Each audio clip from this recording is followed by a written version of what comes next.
Hello दोस्तों, स्वागत है आपका आपके इस यूट्यूब चैनल SHP एजुकेशन। हम लेके आ गए हैं सीटेट के EVS पेपर मॉडल सेकेंड। जैसा कि हम लोग देखते हैं मोस्ट इम्पॉर्टेंट क्वेश्चन की श्रृंखला, यह पार्ट 2 है।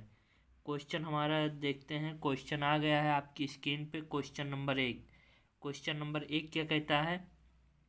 नीचे दिए गए जीवों के समूहों में से किनकी दृष्टि श्रेष्ठ होती है तथा वह मनुष्यों की तुलना में 4 गुनी अधिक दूरी की वस्तुओं को देख सकते हैं।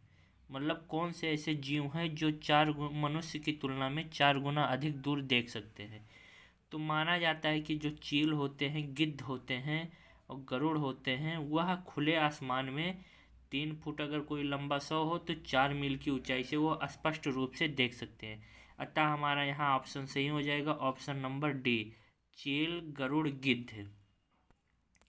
अब चलते हैं दोस्तों, हम लोग अपने नेक्स्ट क्वेश्चन देखते हैं। आपकी स्क्रीन पे आ गया है क्वेश्चन नंबर 2। क्वेश्चन नंबर 2 क्या कहता है हमारा? नीचे दिए गए खेती करने के लिए विवरण को पढ़िए और इस ढंग की पहचान कीजिए। मतलब ये जो दिया है यह कौन सी खेती है, आपको पहचान करना है। जैसे एक फसल को काटने के पश्चात खेत को कुछ वर्षों के लिए खाली छोड़ दिया जाता है, उसमें कुछ भी नहीं उगाया जाता है। इस भूमि में बांस या अन्य खरपतवार जो भी कुछ उगाता है उन्हें उखाड़ा भी नहीं जाता है, काटकर जला दिया जाता है। यह राख भूमि को उर्वर बनाती है।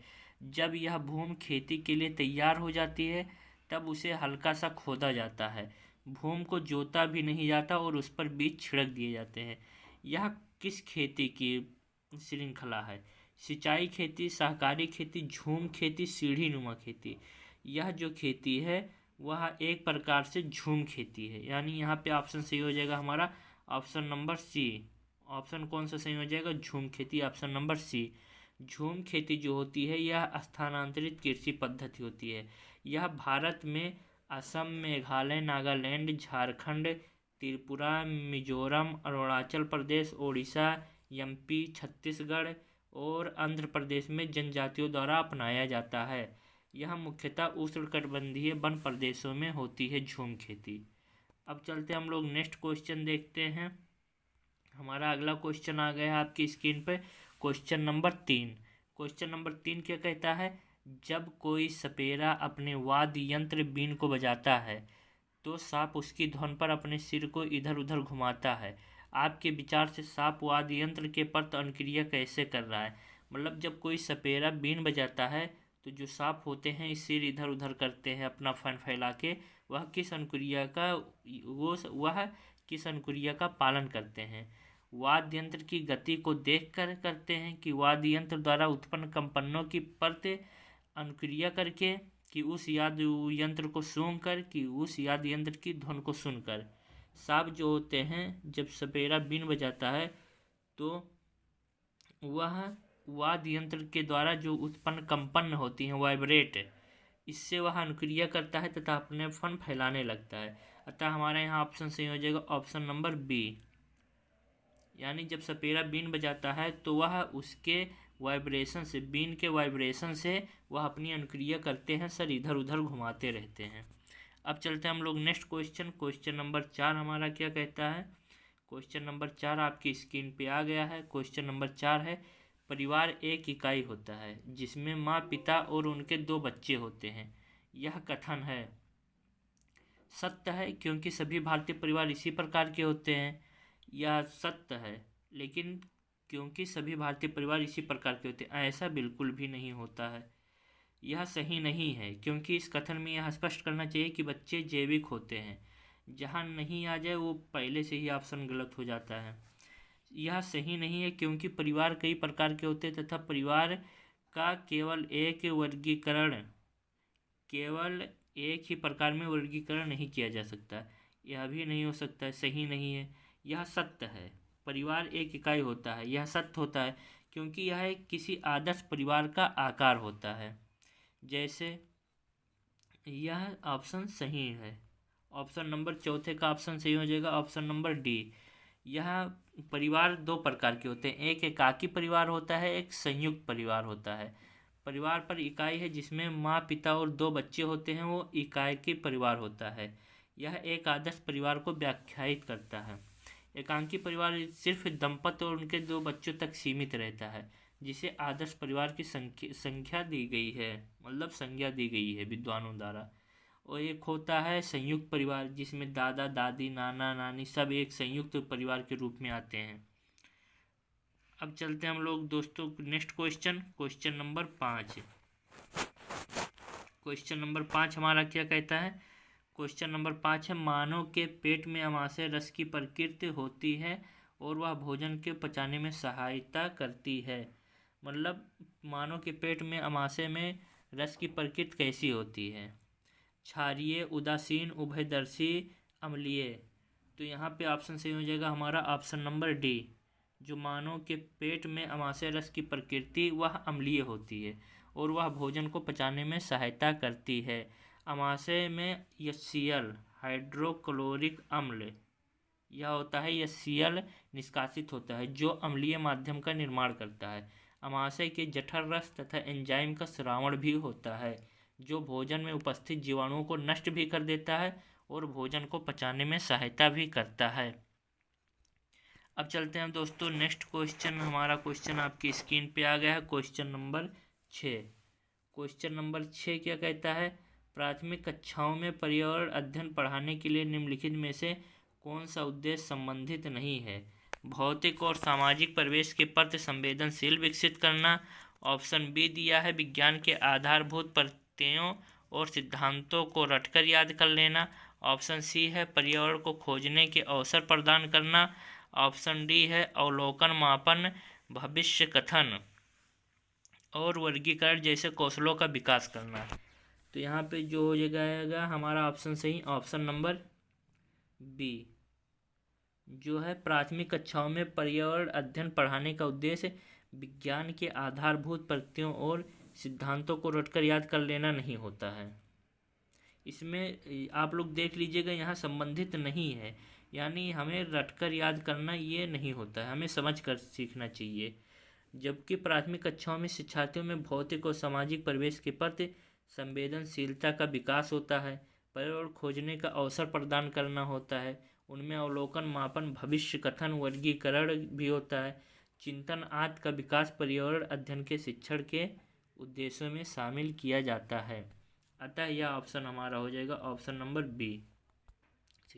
अब चलते हैं दोस्तों हम लोग नेक्स्ट क्वेश्चन नंबर 7 आ गए हैं। क्वेश्चन नंबर 7 पे क्वेश्चन नंबर 7 हमारा क्या कहता है? पर्यावरण अध्ययन की अपनी कक्षा में समूह क्रियाकलाप का निर्माण करते हुए आप निम्नलिखित विचारों में से किनका ध्यान रखेंगे? ऑप्शन है बच्चों की रुचियों का ध्यान हो। ऑप्शन बी है लड़कों और लड़कियों का वो समान रूप से रुचिकर लगे। ऑप्शन सी है इसमें मूल्यवान सामग्री लगी हो। ऑप्शन डी है सभी धार्मिक और सांस्कृतिक पृष्ठभूमि के बच्चों को रुचिकर लगे। यानी पर्यावरण अध्ययन की अपनी कक्षा में समूह क्रियाकलाप का हम निर्माण करेंगे तो क्या क्या होना चाहिए उसमें? बच्चों की रुचियों का ध्यान भी रखेंगे, बिल्कुल सही। उसके बाद लड़कों और लड़कियों को समान रूप से रुचिकर देंगे, यहाँ भेदभाव नहीं करेंगे, ये भी सही है। इसमें मूल्यवान सामग्री लगी हो, ऐसा कोई ज़रूरी नहीं है मूल्यवान सामग्री लगी हो। सभी धार्मिक और सांस्कृतिक पृष्ठभूमि के बच्चों को रुचिकर लगे, ये भी सही है। सांस्कृतिक पृष्ठभूमि और धार्मिक बच्चों को रुचिकर लगनी, रुचि उसमें आनी चाहिए, यानी हमारा ए भी सही है, बी भी सही है, डी भी सही है। इसमें कौन सा ऑप्शन मैच करता है? ऑप्शन नंबर यहाँ पे हमारा सी, 7वें का ऑप्शन सही हो जाएगा ऑप्शन नंबर सी, ए, बी और डी। अब चलते हैं अगले क्वेश्चन देखते हैं दोस्तों। क्वेश्चन नंबर हमारा आपकी स्क्रीन पे आ गया है, क्वेश्चन नंबर 8। क्वेश्चन नंबर 8 क्या कहता है? निम्नलिखित सभी कथन पर्यावरण अध्ययन में सामूहिक रूप से क्रियाकलापों में संलग्न शिक्षकों और विद्यार्थियों के पक्ष में तर्क प्रस्तुत करते हैं, केवल एक कथन को छोड़कर। वह कथन कौन सा है? मतलब हमें इसमें से ऐसा देखना है कि एक कौन सा ऐसा कथन है कि उसको छोड़कर बाकी सभी जो कथन दिए हैं वह शिक्षकों और विद्यार्थियों के पक्ष में तर्क प्रस्तुत करते हों। तो यहाँ पे ऑप्शन देखते हैं हम लोग। प्रौढ़ों के समर्थन से बच्चों को अपनी क्षमता से अधिक ज्ञान के निर्माण में सहायता मिल सकती है। क्या है? प्रौढ़ों के समर्थन से बच्चों को अपनी क्षमता से अधिक ज्ञान के निर्माण में सहायता मिल सकती है। ऑप्शन बी है बच्चे परस्पर सामंजस्य और सहयोग करना सीखते हैं। ऑप्शन सी दिया है बच्चे दूसरे बच्चों से बात और बहस करने से अधिक सीखते हैं। बिल्कुल सही। बच्चे जब आपस में एक दूसरे से बात करेंगे और बहस करेंगे तो और सीखेंगे, ये भी सही है। बच्चे परस्पर सामंजस्य और सहयोग करना सीखते हैं, ये भी सही है।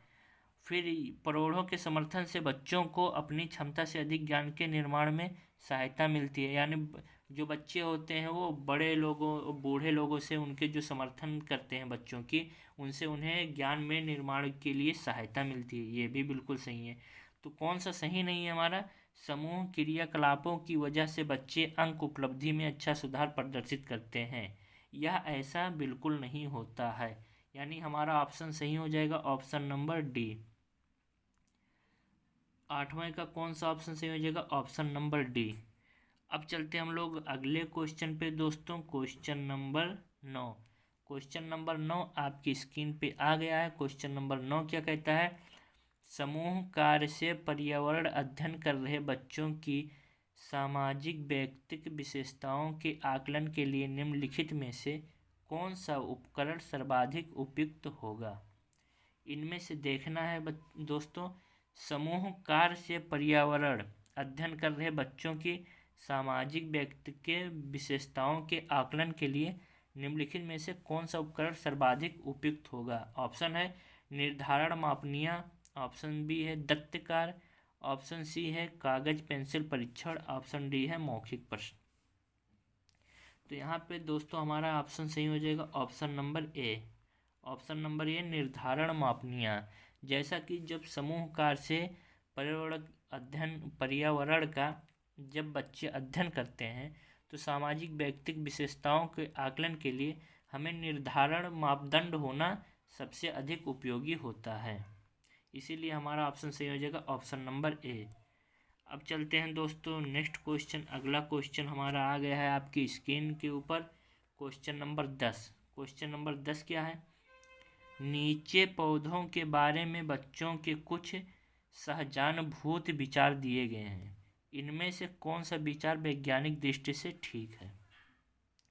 मतलब ये 4 विचार दिए गए हैं, आपको इसमें से देखना है कि वैज्ञानिक दृष्टि से कौन सा विचार ठीक है। पहला, घास पौधा नहीं है। दूसरा है कुछ सब्जियां फल होती है।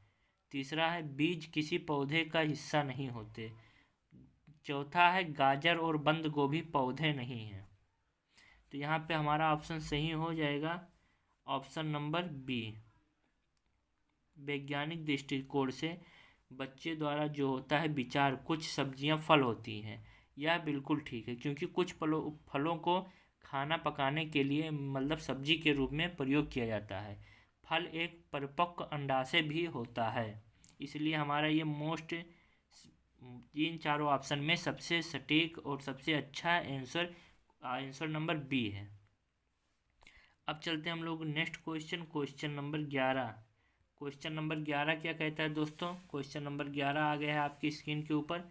क्वेश्चन नंबर 11 जो है वह कहता है प्राथमिक कक्षाओं में शिक्षार्थियों के पास अनेक प्रकरणों में अनेक वैकल्पिक अवधारणाएं होती हैं, जैसे सजीव निर्जीव, जल चक्र, पौधे आदि। इन वैकल्पिक अवधारणाओं के स्रोत हो सकते हैं। ऑप्शन है परिवार और समुदाय, ऑप्शन बी है पाठ्य पुस्तकें एवं अन्य पुस्तकें, ऑप्शन सी है शिक्षक, ऑप्शन डी है कहानियाँ और कविताएं। तो ये जो होता है प्राथमिक कक्षाएं में शिक्षार्थियों के पास अनेक प्रकरणों में अनेक वैकल्पिक अवधारणाएं होती हैं, बिल्कुल सही। जैसे सजीव निर्जीव, जल चक्र, पौधे आदि ये भी होते हैं। इन वैकल्पिक अवधारणाओं के लिए जो स्रोत होते हैं वह स्रोत हैं परिवार और समुदाय भी स्रोत हैं, पाठ्य पुस्तक और अन्य भी पुस्तकें होती हैं, शिक्षक भी स्रोत हैं, कहानियाँ और कविताएं भी स्रोत हैं, यानी इनमें से चारों स्रोत हैं। तो इन चारों को कौन से ऑप्शन में रखा गया है हम देखेंगे, ऑप्शन बी। ऑप्शन बी में ए बी सी तथा डी इन चारों को इसमें रखा गया है। तो यहाँ पे हमारा ऑप्शन सही हो जाएगा ऑप्शन नंबर बी। 11वें का ऑप्शन सही है ऑप्शन नंबर बी। अब दोस्तों चलते हैं हम लोग नेक्स्ट क्वेश्चन। क्वेश्चन नंबर 12 आपकी स्क्रीन के ऊपर आ गया है। क्वेश्चन 12 हमारा क्या कहता है? क्वेश्चन 12 है, एक शिक्षक प्रत्येक बच्चों को अपने घरों की रद्दी सामग्री से कुछ उपयोगी वस्तु बनाने को कहता है। शिक्षक का शैक्षिक अभिप्राय नहीं है कि बच्चों को पुनश्चक्रण, पुनः प्रयोग और रूपांतरण को समझने देना, कि ऑप्शन बी है कूड़े से बनी श्रेष्ठ वस्तुओं को प्रदर्शनी आयोजित करना, ऑप्शन सी क्या कहता है कक्षा के श्रेष्ठ विद्यार्थी के बारे में निर्णय करना, ऑप्शन डी है बच्चों में सृजनशीलता का विकास करना।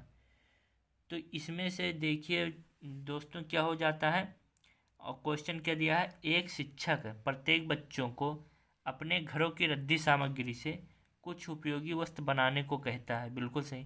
शिक्षक का शैक्षिक अभिप्राय नहीं है, इसमें से निगेटिव सोचना है हमको। इन चारों में से निगेटिव कौन सा है? कक्षा, तो इसमें से देखेंगे ये भी सही हो जाएगा, ऑप्शन ये भी पॉजिटिव है, ऑप्शन बी भी पॉजिटिव है, ऑप्शन डी भी पॉजिटिव है। तो यहाँ पे ये हो जाएगा हमारा 12वें का ऑप्शन सही हो जाएगा ऑप्शन नंबर सी, जो कि शिक्षक द्वारा बच्चों को पुनश्चक्रण उद्देश्यों, बच्चों को पुनश्चक्रण, पुनः प्रयोग और रूपांतरण को समझने देना चाहिए। ये सही ये है, तो इसलिए ये होगा नहीं। कूड़े से बनी श्रेष्ठ वस्तुओं को प्रदर्शनी आयोजित करना, ये भी अभिप्राय होता है, ये भी नहीं सही होगा ऑप्शन। बच्चों में सृजनशीलता का विकास करना, ये भी होता है, ये भी शिक्षक करते हैं, तो ये भी ऑप्शन सही नहीं हो। यानी ऑप्शन हमारा निगेटिव यहाँ देखना है, मतलब कौन सा नहीं होता है, इसलिए ऑप्शन सी हमारा सही हो जाएगा, 12वें का ऑप्शन सी। अब चलते हैं नेक्स्ट क्वेश्चन, क्वेश्चन नंबर 13 देखते हैं दोस्तों। क्वेश्चन नंबर 13 आपकी स्क्रीन पे आ गया है। क्वेश्चन नंबर 13 क्या कहता है, निम्नलिखित प्रश्नों को पढ़िए। मैंने क्रियाकलाप की योजना कितनी अच्छी बनाई, मैंने क्रियाकलाप की योजना कितनी अच्छी बनाई, मैंने योजना का अनुसरण कितना अच्छा किया, मेरी शक्तियाँ क्या थी, मुझे सचमुच कठिन क्या लगा। ऊपर दिए गए 4 प्रकार के प्रश्नों के उत्तर से होगा, मतलब ये जो 4 प्रश्न दिए हैं उससे क्या होगा, शिक्षकों का स्वाकलन होगा, बच्चों और शिक्षकों दोनों का स्वाकलन होगा, कि शिक्षक द्वारा समग्र आकलन होगा, कि बच्चों का स्वाकलन होगा। तो इसमें से सिर्फ शिक्षकों का स्वाकलन तो होगा नहीं, एक तो होगा नहीं, बच्चों और शिक्षकों दोनों का स्वाकलन होगा, यह हो सकता है। और आगे भी देखेंगे, अभी 2 ऑप्शन बाकी हैं हमारे। ऑप्शन सी क्या है, शिक्षक द्वारा समग्र आकलन, ये भी नहीं हो सकता है। बच्चों को स्व आकलन, मतलब सिर्फ बच्चों का नहीं टीचरों का भी स्व आकलन होगा, ये भी नहीं हो सकता है। यानी हमारा ऑप्शन सही हो जाएगा ऑप्शन नंबर बी, यानी 13वें का ऑप्शन सही हो जाएगा ऑप्शन नंबर बी। अब चलते हैं दोस्तों next question, question number 14। Question number 14 आपकी स्क्रीन के ऊपर आ गया है। क्वेश्चन नंबर 14 क्या कहता है, देखते हैं। क्वेश्चन नंबर 14 कहता है, पर्यावरण अध्ययन की पाठ्य पुस्तक में प्रयुक्त भाषा, मतलब जो पर्यावरण अध्ययन की पाठ्य पुस्तक होती है, ईवीएस की पुस्तक होती है, वह किस भाषा में होनी चाहिए। ऑप्शन है रूखी और बच्चों के द्वारा समझने में कठिन होनी चाहिए, बिल्कुल भी ऐसा नहीं है कि कठिन होगी तो बच्चे कैसे सीख पाएंगे पर्यावरण। परिभाषाओं पर बल देते हुए औपचारिक बनाई जानी चाहिए, बिल्कुल ऐसा भी नहीं है। तकनीक और औपचारिक होनी चाहिए, ये थोड़ा थोड़ा लगता है। और बच्चों की दिन प्रतिदिन की भाषा से संबंध होनी चाहिए, ये बिल्कुल एकदम चारों में से सबसे सटीक ऑप्शन लगता है ऑप्शन डी। और यहाँ पे ऑप्शन डी हमारा सही हो जाएगा, क्योंकि जो पर्यावरण ईवीएस की पाठ्य पुस्तक होती है वह बच्चे के दिन प्रतिदिन की भाषा से संबंध होनी चाहिए, तभी बच्चा आसानी से ईवीएस को सीख सकेगा। जब वो अपने आसपास के परिवेश में देखना शुरू करेगा तब देखेगा तो उसके उस समझ में आएगी कि ये ईवीएस के पार्ट है, उस पाठ्य पुस्तक में ऐसी भाषा होनी चाहिए। अतः हमारा ऑप्शन सही हो जाएगा ऑप्शन नंबर डी। यहाँ पे 14वें का ऑप्शन सही हो जाएगा ऑप्शन नंबर डी। अब चलते हैं हम लोग दोस्तों नेक्स्ट क्वेश्चन। अगला क्वेश्चन आपकी स्क्रीन के ऊपर आ गया है, क्वेश्चन नंबर 15। क्वेश्चन नंबर 15 क्या कहता है, निम्नलिखित में से जड़ का कौन सा कार्य पौधे के लिए नहीं होता है। मतलब हमें देखना है जड़ का कार्य कौन सा पौधे के लिए नहीं होता है। भोजन भंडारण अथवा संचित करना, कि ह्यूमस उपलब्ध कराना, कि पौधे को सहारा देना, कि जल तथा खनिजों का अवशोषण करना। मतलब कि इसमें से देखना है कौन सा कार्य पौधों के लिए नहीं होता है। तो यह जो होता है भोजन भंडारण संचित करना, यह भी होता है। ऑप्शन सी दिया है पौधों को सहारा देना, यह भी होता है। ऑप्शन डी दिया है जल तथा खनिजों का अवशोषण करना, यह भी होता है। तो कौन सा नहीं होता है? ह्यूमस उपलब्ध कराना, यह नहीं होता है। क्योंकि पोषण के लिए जरूरी खनिज लवणों एवं जल को भूमि से अवशोषित करना आज जड़ के प्रमुख कार्य होते हैं। ह्यूमस उपलब्ध कराना यह जड़ का कार्य नहीं होता है। अतः हमारा ऑप्शन सही हो जाएगा ऑप्शन नंबर बी। कौन सा सही हो जाएगा? ऑप्शन नंबर बी सही हो जाएगा, ह्यूमस उपलब्ध कराना। तो धन्यवाद दोस्तों, जो लोग सब्सक्राइब नहीं किए चैनल को सब्सक्राइब कर लें और ऐसे ही सीटेट ऑनलाइन एग्ज़ाम के लिए अच्छे से अच्छे क्वेश्चनों का कलेक्शन किया गया है, जो कि आपको 100+ लाने के लिए आपकी मदद करेगा। धन्यवाद।